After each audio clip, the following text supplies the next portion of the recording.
आज सीपीआईएम हिमाचल प्रदेश राज्य इकाई की ओर से पूरे प्रदेश के अंदर इस तरीके के धरने प्रदर्शन किए गए हैं, जैसा कि अभी डीसी ऑफिस शिमला में किया जा रहा है। ये इस विषय को लेकर हैं कि जो अमेरिकी साम्राज्यवाद जिस रूप में पूरे दुनिया के अंदर आक्रामक हो रहा है कई रूपों में, एक विषय ये है कि जिस तरीके से आपने देखा अभी कुछ महीने पहले ही अमेरिका ने एक स्वतंत्र देश वेनेजुएला के अंदर घुसकर वहाँ के राष्ट्रपति और उनकी पत्नी को वहाँ से उठा लिया और एक झूठा मुकदमा उनके ऊपर चलाया जा रहा है अभी अमेरिका के अंदर। इससे पहले भी आपने एक बात को महसूस किया होगा कि जो इज़राइल और फ़िलिस्तीन के बीच में जो तमाम विवाद चला और जिसमें लगभग 70,000 से ज़्यादा निर्दोष फ़िलिस्तीन के लोगों की हत्या की गई, उसमें जो अमेरिका का हस्तक्षेप रहा, ईरान के विषय पर जो उसका हस्तक्षेप रहा, क्यूबा के ऊपर जो आर्थिक नाकेबंदी लगातार पिछले 60 वर्षों से अमेरिका चला रहा है और अभी हाल के समय में उस आर्थिक नाकेबंदी को तेज़ करने का और डराने धमकाने का काम चल रहा है। एक विषय ये है। दूसरा विषय ये है कि आज जिस रूप में अमेरिका पूरे दुनिया के अंदर नव उदारवादी नई आर्थिक नीतियों को थोपना चाहता है, जिसके ज़रिए वो दुनिया में केवल जो बड़े बड़े बहुराष्ट्रीय कंपनियां हैं, पूंजीपति हैं, ख़ास तौर पर जो अमेरिका के पूंजीपति हैं और दुनिया के दूसरे पूंजीपतियों के हितों का संरक्षण करना चाहता है और ऐसी नीतियां लादना चाहता है जिससे आम जनता जो है उसको कुछ भी हासिल होने वाला नहीं है, बल्कि उनकी दुख दर्द पीड़ा कष्ट लगातार उससे बढ़ने ही वाला है। अभी हाल के विषय में अगर भारत और अमेरिका के संदर्भ में देखा जाए तो जिस तरीके से ये भारत अमेरिका की ट्रेड डील हुई है, इस ट्रेड डील के होने से एक बात साफ हो गई है, और उससे पहले भी जब भारत और पाकिस्तान का विवाद चला था उस समय में भी यूएस की धरती पर बैठकर जो है ट्रंप ने जो ट्वीट किए थे और लगातार दर्जनों बार अपनी हेकड़ी दिखाई थी और ये जताने की कोशिश की थी कि भारत में संप्रभुता नाम की कोई चीज़ नहीं है, भारत के सारे निर्णय जो अमेरिका में बैठकर लिए जाएंगे। उसी तरीके से ये जो भारत अमेरिका ट्रेड डील जो हुई, इसमें जिस तरीके से ये कर थोपे गए टैरिफ के नाम पर, अपने देश को सुरक्षित कर लिया, अपने देश के जनता के हितों को सुरक्षित कर लिया, लेकिन भारत पर पहले 25% टैरिफ लगाया,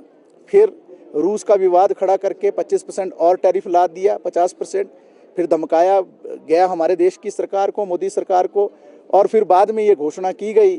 कि 18% टैरिफ जो है हम हिंदुस्तान की सरकार पर उसके प्रोडक्ट्स पर लगाएंगे और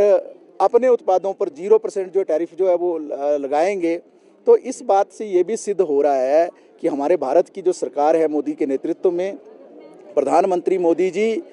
हमारे भारत के हितों का संरक्षण करने में पूरी तरह से नाकाम रहे हैं। नई ट्रेड डील के आने से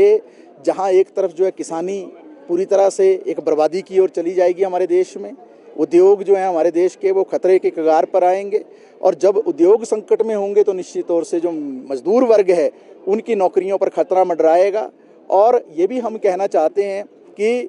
ये जो भारत अमेरिका ट्रेड डील हुई, इसके ज़रिए जिस तरीके से एक पूरी साजिश रची गई हमारे आर्थिक संप्रभुता को नष्ट करने की, ये बड़ा चिंतनीय विषय है। हमारी पार्टी कई वर्षों से इस बात को कहती रही है कि जिस तरीके से अमेरिका का दबाव पिछले 30 वर्षों में पूरे दुनिया के अंदर बढ़ा है, उसकी जो हेजमनी है, उसकी जो तानाशाही है, उसका जो मोनोपोली है, जिस तरीके से वो स्थापित करना चाहता है, उसके कारण ही हमारी जो स्वतंत्र विदेश नीति थी जो एक समय में बनाई गई, जब भारत आज़ाद हुआ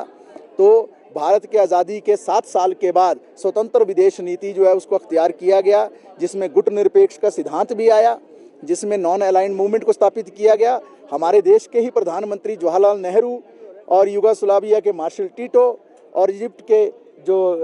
कर्नल नासिर थे, उनके नेतृत्व में एक गुट निरपेक्ष सिद्धांत का जो है पूरा एक सिद्धांत कायम किया गया दुनिया के अंदर, और हमने साम्राज्यवाद को पूरी तरह से नकार दिया। आज जो है मोदी सरकार ने उसके आगे भी घुटने टेक दिए हैं। तो कुल मिलाकर पूरे की पूरी तरह से आज अमेरिकी दबाव जो है हिंदुस्तान पर है, और हमारी सरकार जो है भारत सरकार वो जूनियर पार्टनर बनकर काम कर रही है। हम कभी जूनियर पार्टनर नहीं रहे साम्राज्यवाद के, हम तो साम्राज्यवाद से लड़ने वाले लोग रहे। फिलिस्तीन के विषय पर हमारी समझ बड़ी स्पष्ट रही, पूरे दुनिया के अंदर शांति कायम करने के विषय में भारत सरकार की समझ बड़ी स्पष्ट रही, युद्धों के हम खिलाफ रहे, और पूरे दुनिया की जो आम जनता उसके हितों के संरक्षण के लिए हमेशा भारत सरकार जो अग्रिम पंक्तियों में रही। तो ये सारे विषयों को लेकर आज पूरे हिमाचल प्रदेश के अंदर जो CPIM की राज्य कमेटी है उसने आंदोलन का आह्वान किया था। वैसे ये केंद्रीय कमेटी के आह्वान पर ये आंदोलन होना था, लेकिन हमारा ये कार्यक्रम थोड़ा लेट चला गया बहुत सारे कारणों से। तो आज पूरे हिमाचल प्रदेश के अंदर इस तरीके के धरने प्रदर्शन और जलसे जुलूस जो हैं CPIM के द्वारा किए जा रहे हैं। कुछ ज्वेलरी सिर्फ पहनी नहीं जाती, वो आने वाली पीढ़ियों की पहचान होती है। लेगेसी का मतलब सिर्फ साल नहीं होते, वो रिश्ते होते हैं जो वक्त के साथ और गहरे होते जाते हैं। वर्मा ज्वेलर्स का नाम सिर्फ एक ब्रांड नहीं, एक परंपरा है।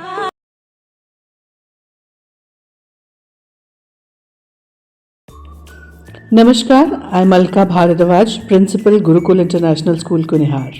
At Gurukul, we offer NEP-oriented modern education for the holistic development of your child. Admissions open now. Give your child the better foundation they deserve.